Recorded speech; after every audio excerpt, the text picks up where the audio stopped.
માનનીય મુખ્યમંત્રી સાહેબના ધ્યાન ઉપર આવ્યું છે કે આ છેલ્લા 3.5-4 વર્ષથી આ ચાલતું હતું એ કોર્પોરેશન અને રાજ્ય સરકારના પ્રશાસનના ધ્યાન ઉપર હતું, છતાંય જે નોર્મ્સ પ્રમાણે નિયમો પ્રમાણે જે સુવિધાઓ અંદર હોવી જોઈએ ફાયર સેફ્ટી વગેરેના એ છે કે કેમ એની ઊંડાણપૂર્વક તપાસ થશે. એનામાં જે કોઈ અધિકારીઓ પણ દોષી થશે તો એને છોડવામાં નહીં આવે.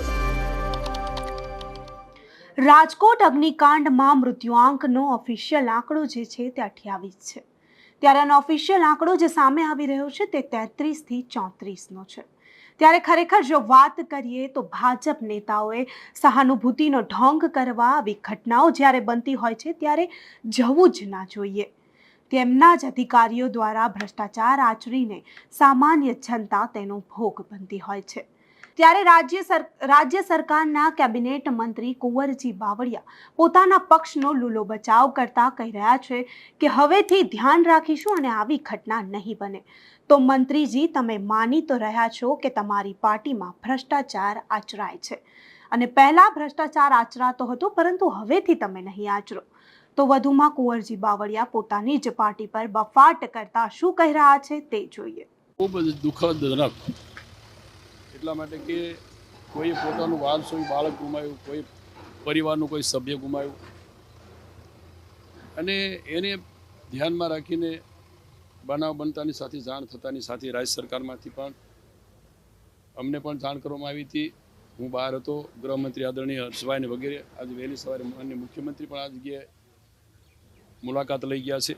એમણે પણ જે રીતે આખી બધી માહિતી મેળવીને આ ટીઆરપી ઝોન જે રીતે ગેમ ઝોન ચલાવતા એમાં એના ધારાધોરણો, નિયમો શું શું હતું, શું ન હતું, એ ખૂબ ઊંડાણપૂર્વક તપાસ કરવામાં આવશે.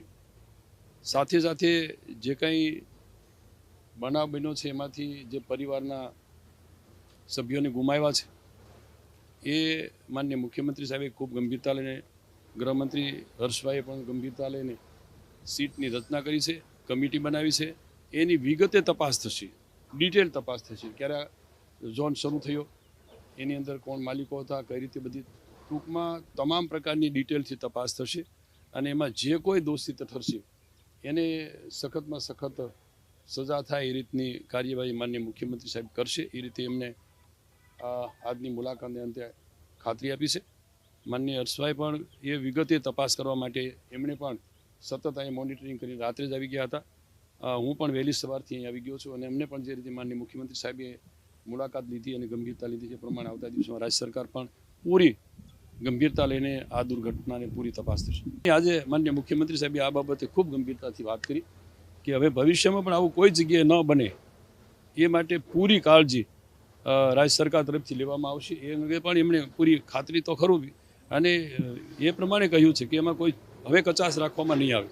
જે એકાદ બે દુર્ઘટનાની પહેલાં બની ગઈ છે અને આજે રાજકોટમાં દુર્ઘટના બની એમાં એમણે પણ ગંભીરતા લઈને તાત્કાલિક મુલાકાત લીધી, સ્થળની મુલાકાત લીધી, જ્યાં સારવાર લઈ રહ્યા છે જે 3 પેશન્ટ છે એ હોસ્પિટલની પણ મુલાકાત લીધી અને છેલ્લે એમ્સમાં થઈને એણે જે કાંઈ અધિકારીઓ સાથે બેઠક કરીને એને સખત કાર્યવાહી કરવા માટેની સૂચનાઓ પણ આપી છે. એ માટે સાંભળો એ બાબતે પણ માનનીય મુખ્યમંત્રી સાહેબના ધ્યાન ઉપર આવ્યું છે કે આ છેલ્લા 3.5-4 વર્ષથી આ ચાલતું હતું એ કોર્પોરેશન અને રાજ્ય સરકારના પ્રશાસનના ધ્યાન ઉપર હતું, છતાંય જે નોર્મ્સ પ્રમાણે, નિયમો પ્રમાણે જે સુવિધાઓ અંદર હોવી જોઈએ ફાયર સેફ્ટી વગેરેના એ છે કે કેમ એની ઊંડાણપૂર્વક તપાસ થશે. એનામાં જે કોઈ અધિકારીઓ પણ દોષી થશે તો એને છોડવામાં નહીં આવે.